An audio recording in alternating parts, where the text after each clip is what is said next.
gefragt. Ja.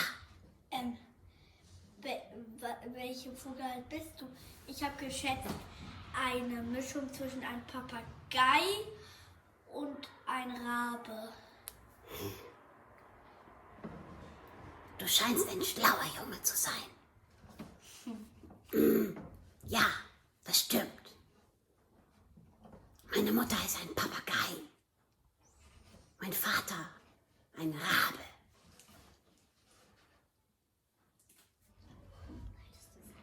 Wer flüstert denn da? Was ist das? Pelikan. Ja? Oder ein Tukan? Ja. Oder, ich weiß es nicht. Konrad, kannst Ja. du Kopfstand? Kopfstand. Ja. Klar. Oder Handstand?